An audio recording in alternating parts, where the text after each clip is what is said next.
Mr. Mr. Calloway's View of the World. Thanks for tuning in my channel. Don't forget to like, share, subscribe, hit the notification bell, all that good stuff when I go live. You did.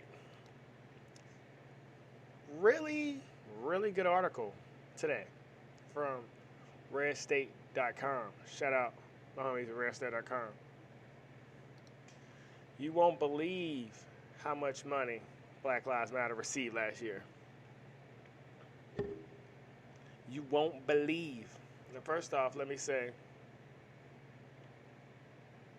Chicago, Detroit, Kansas City, Atlanta, New Orleans, Baltimore, Oakland.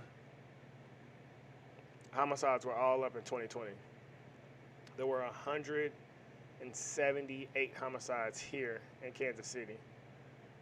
Out of that 178, 108 were black men in 2020, as I get into this article. Of that 108, 56 were between the ages of 16 and 24. But let's move forward. These days, the words Black Lives Matter may mean either two things. It refer to the idea, which Black Lives Matter. Okay. Or it refer to the entity.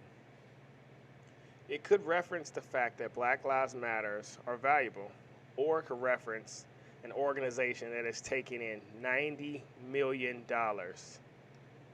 $90 million.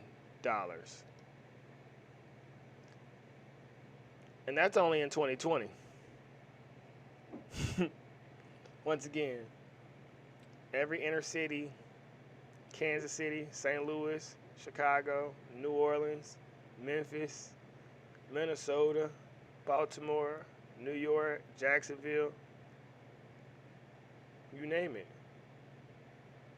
You go to every inner city, it's the same struggle. Bunch of homicides, bad schools, and Democrats. Let's move forward. As noted by the Associated Press, Black Lives Matter recently reported its donations for last year, 2020. This is crazy, man. And to jump in, before I keep going this article, we always hear the pushback of Republicans are bad people, right? In Kansas City, we've had two Republican mayors since 1918 in Kansas City. Yet everybody around here hates Republicans. But if you really go look, it ain't been Republicans in our neighborhoods. It ain't been Republicans making these policies. It's these liberals that y'all keep thinking are y'all best friends. They've been in your neighborhood, gentrifying it, white flighting it, come back and raising the prices so they're pricing you out. You've been looking at the wrong people the whole time. But let's move forward. Per the financial statement, individual amounts were given around $30.70. Okay. Hence, if every donation was $30, that means an 8-year-old group received 3 million donations spread evenly across 1 year. 8,219 contributions a day. But then you got to remember, Nike donated, Amazon, Target, Google, Facebook, Twitter, they all donated to the cause. Let's move forward. As revealed by a report, 10% of the donations were reoccurring. Daily Caller indicates this is the first time that Black Lives Matter has shared its financial details, but surely 2020 was a better year in more ways than one. As you well know, the terrible incident of the Minnesota man George Floyd, riots broke out all around America. Also, homicides went through the roof in Minnesota after that because cops backed up, unfortunately. It's a tricky situation living in the inner city. And so many people who don't live in these environments, who didn't grow up in these environments, think they know what they're talking about.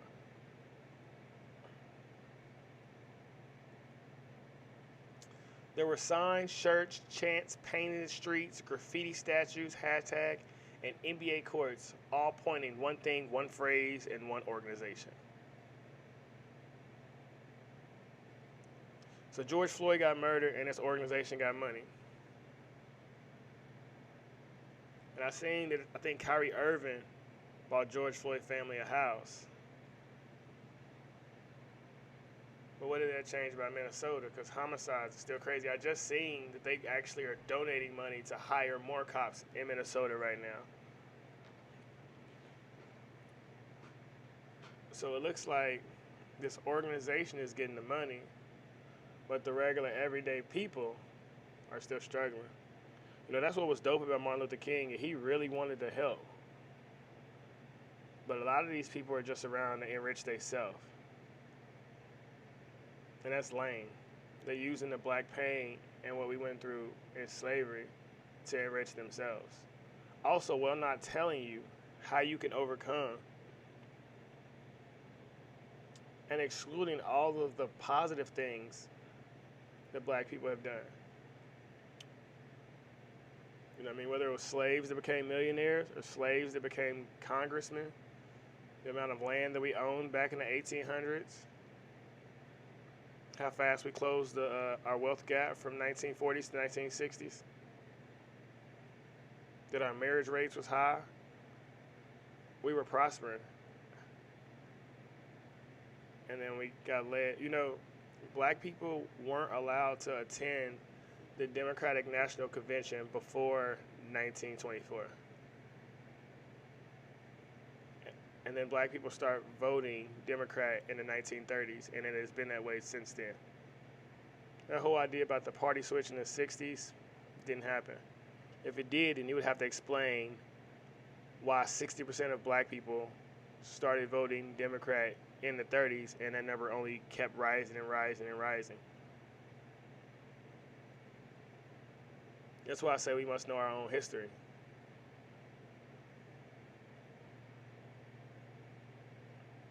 The Civil Rights Bill of 1875 pretty much did everything the Civil Rights Bill of 1964 did, except the one in 64 made us all Democrats. The one in 75 made us all Republicans. Like, a lot of people don't even know Lincoln wasn't even on the ballot in the South. It was only 2 Democrats. So if it was up to the Democrats, slavery never ends. But whatever. Let's get into this. Of course, Black Lives Matter is about much more than Black Lives Mattering, as explained by the co-founder, Patrice Coulters. The crew is Marxist. That word. The first thing I think is we do have an ideological frame. And I don't know if you know about Karl Marx and his ideology of socialism and communism. And if you know about Joseph Stalin, if you read about the Chinese Civil War. But this is tricky. This is one form of slavery to another one. And they're trying to get black people to never appreciate the freedoms of capitalism and the free market by making us feel like we're excluded from it, by making us feel like we're minorities, like we aren't true Americans, like our blood isn't in the soil. And I'm not going to play the video, but if you want to find it yourself, this is the co-founder of Black Lives Matter speaking that she is a trained Marxist. This is the definition of Marxism. So now that we have all this clear, that this Marxist organization has raised $90 million off the pain of black people while not enhancing any black lives. There's a book that came out in 1958, Color, Communism, and Common Sense by Manning Johnson. I'll challenge everyone to read it. And you'll see how we're being used to push this Marxist socialism on America. Because America controls everything, and America is capitalism, America is freedom. There's a lot of people who don't like that freedom. There's a lot of people who want more power. And groups like this come in with feel-good slogans, but actually They're trying to divide and conquer.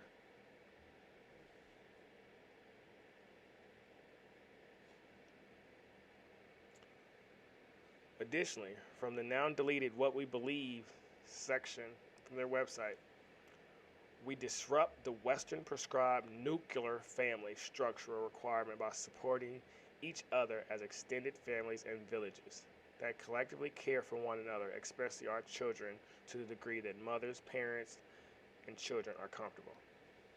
Why couldn't we fathers, mothers, parents? Oh, I see.